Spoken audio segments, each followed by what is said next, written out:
Hello students, आज की video में हम इलेक्ट्रॉन एफिनिटी पढ़ेंगे। गाइस, इलेक्ट्रॉन एफिनिटी को इलेक्ट्रॉन गेन एंथैल्पी भी कहा जाता है, ठीक है। और हम देखेंगे कि इलेक्ट्रॉन एफिनिटी क्या होती है और उसकी यूनिट क्या होती है। प्लस उसके साथ हम देखेंगे कि जो इलेक्ट्रॉन एफिनिटी है वो किसके ऊपर डिपेंड करती है और इसके ट्रेंड क्या होता है, मतलब डाउन द ग्रुप जाने पे इलेक्ट्रॉन एफिनिटी कैसे चेंज होती है और अक्रॉस द पीरियड जाने पे इलेक्ट्रॉन एफिनिटी कैसे चेंज होती है। चलिए स्टूडेंट, सबसे पहले हम देखते हैं कि इलेक्ट्रॉन एफिनिटी क्या होती है, ठीक है। The amount of energy released while converting a neutral gaseous isolated atom into negatively charged gaseous ion, that is anion, by the addition of electron is called electron affinity. Guys, कोई भी जब neutral gaseous isolated atom जब electron को gain करता है तो जितनी energy release होती है उस एनर्जी को हम कहते हैं इलेक्ट्रॉन एफिनिटी या फिर इलेक्ट्रॉन गेन एंथैल्पी भी कहा जाता है, ठीक है।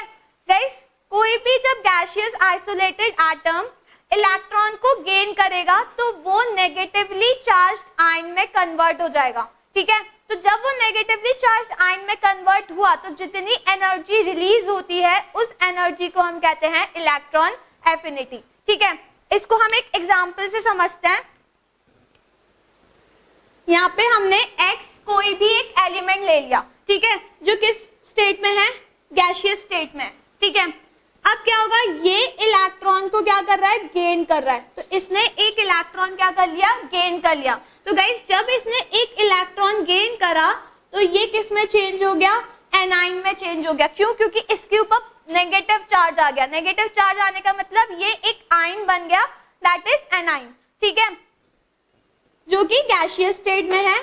प्लस एनर्जी रिलीज होगी और जो एनर्जी रिलीज होगी वो एनर्जी होगी इलेक्ट्रॉन एफिनिटी, ठीक है। गाइस, यहाँ पे जो X है वो कोई भी एलिमेंट है, ठीक है। तो ये X एलिमेंट ने जब एक इलेक्ट्रॉन को गेन करा, गेन करने के बाद ये नेगेटिवली चार्ज्ड आयन में कन्वर्ट हो गया और एनर्जी रिलीज हुई। तो जो एनर्जी रिलीज हो रही है वो एनर्जी है इलेक्ट्रॉन एफिनिटी, ठीक है। अब यहाँ पे हम मान के चलते हैं कि X जो है वो क्लोरीन है, ठीक है, क्लोरीन गैसियस फॉर्म में। अब इसने क्या करा, एक इलेक्ट्रॉन को गेन करा। एक इलेक्ट्रॉन जब इसने गेन करा तो ये नेगेटिवली चार्ज्ड आयन में कन्वर्ट हो गया जो कि गैसियस फॉर्म में है। प्लस एनर्जी रिलीज हो रही है, तो जो एनर्जी रिलीज हो रही है वो है इलेक्ट्रॉन एफिनिटी, ठीक है। गाइस, जो इलेक्ट्रॉन एफिनिटी होती है इसको हम नेगेटिव के साथ शो करते हैं, ठीक है, नेगेटिव साइन से डिनोट करते हैं, ठीक है। अब हम देखते हैं इसकी यूनिट क्या होती है। गाइस, इलेक्ट्रॉन एफिनिटी की यूनिट होती है इलेक्ट्रॉन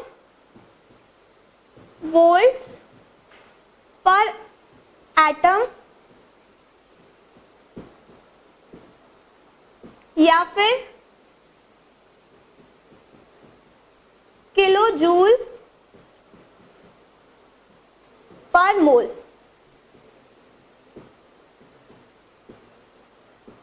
ठीक है। जो आयोनाइजेशन एनर्जी की यूनिट होती है वही यूनिट होती है इलेक्ट्रॉन एफिनिटी की, इलेक्ट्रॉन वोल्ट पर एटम या फिर किलो जूल पर मोल, ठीक है। तो ये याद रखिएगा। गाइस, अब हम देखते हैं कि जो इलेक्ट्रॉन एफिनिटी होती है वो किस पे डिपेंड करती है। गाइस, इलेक्ट्रॉन एफिनिटी दो चीजों के ऊपर डिपेंड करती है। पहला एटॉमिक साइज और दूसरा न्यूक्लियर चार्ज, ठीक है। तो फर्स्ट इज एटॉमिक साइज, ठीक है। गाइस, एटॉमिक साइज जितना स्मॉलर होगा, एटम का साइज जितना स्मॉलर होगा तो फोर्स ऑफ अट्रैक्शन उतना ही ज्यादा होगा, ठीक है। एटम का साइज जितना छोटा होगा तो जो फोर्स ऑफ अट्रैक्शन होगा न्यूक्लियस और आउटर मोस्ट इलेक्ट्रॉन के बीच उतना ही ज्यादा फोर्स ऑफ अट्रैक्शन होगा। और गाइस अगर फोर्स ऑफ अट्रैक्शन ज्यादा होगा तो जो इलेक्ट्रॉन एफिनिटी होगी वो उतनी ही ज्यादा होगी।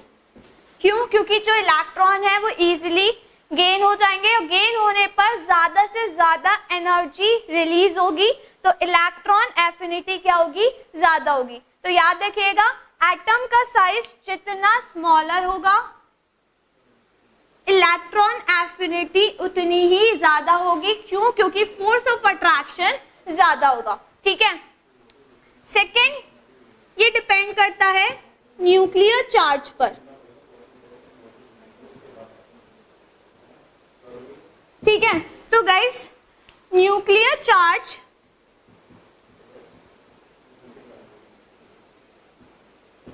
जितना ज्यादा होगा तो फोर्स ऑफ अट्रैक्शन उतना ही ज्यादा होगा, तो इलेक्ट्रॉन एफिनिटी भी ज्यादा होगी। ठीक है गाइस, न्यूक्लियर चार्ज अगर ज्यादा है तो जो फोर्स ऑफ अट्रैक्शन है वो भी ज्यादा होगा। फोर्स ऑफ अट्रैक्शन अगर ज्यादा होगा तो जो इलेक्ट्रॉन है वो फर्मली अटैच रहेंगे और जो इलेक्ट्रॉन एफिनिटी होगी, जो एनर्जी रिलीज होगी वो उतनी ही ज्यादा रिलीज होगी। ठीक है। तो गाइस याद रखिएगा अगर एटॉमिक साइज स्मॉलर है तो इलेक्ट्रॉन एफिनिटी ज्यादा होगी और अगर न्यूक्लियर चार्ज ज्यादा है तो इलेक्ट्रॉन एफिनिटी ज्यादा होगी। ठीक है गाइस, अब हम देखते हैं ट्रेंड्स कि अक्रॉस द पीरियड जाने पे इलेक्ट्रॉन एफिनिटी कैसे चेंज होती है और डाउन द ग्रुप जाने पे इलेक्ट्रॉन एफिनिटी कैसे चेंज होती है। चलिए गाइस, सबसे पहले हम देखते हैं कि अक्रॉस द पीरियड जाने पर from left to right electron affinity कैसे चेंज होती है। तो गाइस अगर हम अक्रॉस द पीरियड जा रहे हैं फ्रॉम लेफ्ट टू राइट तो जो इलेक्ट्रॉन एफिनिटी होगी वो इंक्रीज होगी। इलेक्ट्रॉन एफिनिटी इंक्रीज होगी। क्यों? Because atomic size decreases and nuclear charge increases। ठीक है गाइस, अगर हम अक्रॉस द पीरियड चाहते हैं तो आपको पता है कि जो एटॉमिक साइज है वो डिक्रीज होता है। एटॉमिक साइज डिक्रीज होता है तो न्यूक्लियर चार्ज क्या होता है? इंक्रीज होता है। और गाइस अगर न्यूक्लियर चार्ज इंक्रीज हो रहा है तो जो फोर्स ऑफ अट्रैक्शन है वो भी इंक्रीज होगी, तो ऑब्वियसली ज्यादा से ज्यादा एनर्जी रिलीज होगी, तो इलेक्ट्रॉन एफिनिटी इंक्रीज होगी। ठीक है। अब हम देखते हैं डाउन द ग्रुप जाने पे जो इलेक्ट्रॉन एफिनिटी है वो कैसे चेंज होती है। तो गाइस जब हम डाउन द ग्रुप जाते हैं तो इलेक्ट्रॉन एफिनिटी डिक्रीज होती है। क्या होती है? Decreases because atomic size increases. Guys जब हम डाउन द ग्रुप जाते हैं फ्रॉम टॉप टू बॉटम तो जो एटॉमिक साइज है आपको पता है इंक्रीज होता है। अगर एटॉमिक साइज इंक्रीज होता है तो जो फोर्स ऑफ अट्रैक्शन है वो डिक्रीज होगा और फोर्स ऑफ अट्रैक्शन अगर डिक्रीज होगा तो कम से कम एनर्जी रिलीज होगी, तो जो इलेक्ट्रॉन एफिनिटी है वो डिक्रीज होगी। तो गाइस याद रखिएगा अक्रॉस द पीरियड जाने पे इलेक्ट्रॉन एफिनिटी इंक्रीज होती है और डाउन द ग्रुप जाने पे इलेक्ट्रॉन एफिनिटी डिक्रीज होती है। ठीक है गाइस, अब हम एग्जांपल के थ्रू समझते हैं। ठीक है, अब हम एक पीरियड और एक ग्रुप को कंसीडर करके उनके एलिमेंट्स को अरेंज करते हैं। गाइस जैसा कि आप इस टेबल में देख सकते हैं तो इस टेबल में हम पहले पीरियड की बात कर रहे हैं। तो गाइस हम ले रहे हैं सेकेंड पीरियड। ठीक है, हम सेकेंड पीरियड ले रहे हैं। तो गाइस सेकेंड पीरियड में lithium, beryllium, boron, carbon, nitrogen, oxygen and fluorine ले रहे हैं। गाइस क्यों हमने नियॉन क्यों नहीं लिया? क्योंकि गाइस जो इनर्ट गैसेस होती हैं उनकी इलेक्ट्रॉन एफिनिटी 0 होती है। ये आप लोगों को याद रखना है, जितनी भी इनर्ट गैसेस हैं उनकी इलेक्ट्रॉन एफिनिटी 0 होती है। क्यों? क्योंकि उनकी स्टेबल इलेक्ट्रॉनिक कॉन्फ़िगरेशन होता है। गाइस जो इनर्ट गैसेस होती हैं वो स्टेबल होती हैं, उन्हें इलेक्ट्रॉन एक्सेप्ट करने की जरूरत ही नहीं है, तो वो इलेक्ट्रॉन एक्सेप्ट ही नहीं करते क्योंकि उनका स्टेबल इलेक्ट्रॉनिक कॉन्फ़िगरेशन है। इसी वजह से इनर्ट गैसेस की इलेक्ट्रॉन एफिनिटी 0 होती है, ये याद रखिएगा, ठीक है। अब गाइस सेकंड पीरियड में ये सारे एलिमेंट आते हैं। अब गाइस इनमें से जो सेकंड ग्रुप के एलिमेंट होते हैं और जो 15 ग्रुप के एलिमेंट होते हैं अगेन एक्सेप्शन शो करते हैं। जैसे आयोनाइजेशन एनर्जी में वो एक्सेप्शन शो कर रहे थे, वैसे ही इलेक्ट्रॉन एफिनिटी में भी एक्सेप्शन शो करते हैं। ये आप लोग हायर स्टैंडर्ड में पढ़ेंगे, ठीक है। तो गाइस इसमें हम सेकंड ग्रुप और 15 ग्रुप को कंसीडर नहीं कर रहे हैं, ठीक है। बाकी के सारे एलिमेंट्स को हम अरेंज करते हैं इलेक्ट्रॉन एफिनिटी के बेसिस पे इन द इंक्रीजिंग ऑर्डर, ठीक है। तो गाइस यहाँ पर लिथियम की सबसे कम होगी इलेक्ट्रॉन एफिनिटी। क्यों? क्योंकि गाइस अक्रॉस द पीरियड जाने पर जो इलेक्ट्रॉन एफिनिटी होती है वो इंक्रीज करती है, ये आपको पता है, ठीक है। तो लिथियम की सबसे कम होगी, फिर उससे ज्यादा बोरॉन की होगी, फिर कार्बन की होगी, फिर ऑक्सीजन की होगी और फिर फ्लोरीन की होगी, ठीक है। गाइस यहाँ पे हमने बेरिलियम और नाइट्रोजन को कंसीडर नहीं करा है,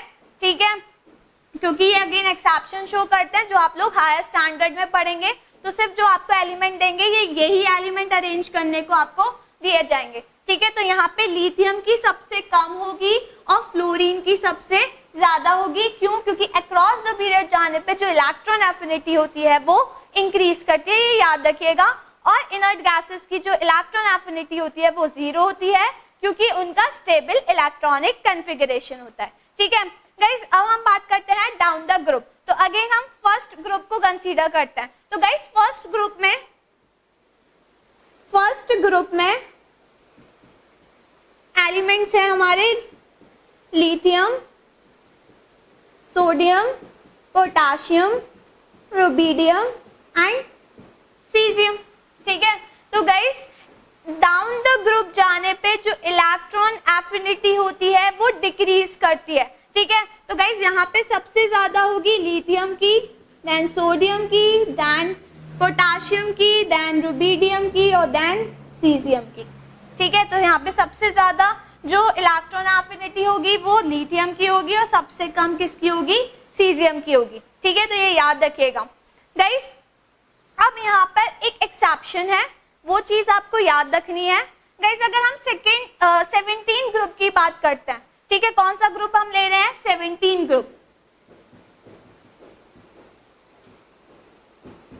तो गाइस 17 ग्रुप में क्लोरीन की जो इलेक्ट्रॉन एफिनिटी होगी वो फ्लोरीन से ज्यादा होगी,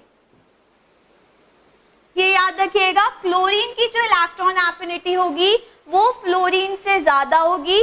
और 16th ग्रुप में सल्फर की जो इलेक्ट्रॉन एफिनिटी होगी वो ऑक्सीजन से ज्यादा होगी, ठीक है। अब आप सोचेंगे कि डाउन द ग्रुप जाने पे तो इलेक्ट्रॉन एफिनिटी डिक्रीज करती है, इसका मतलब फ्लोरीन की ज्यादा होनी चाहिए क्लोरीन से, ऐसी ऑक्सीजन की ज्यादा होनी चाहिए सल्फर से। बट गाइस यहाँ पे भी एक्सेप्शन है, ठीक है।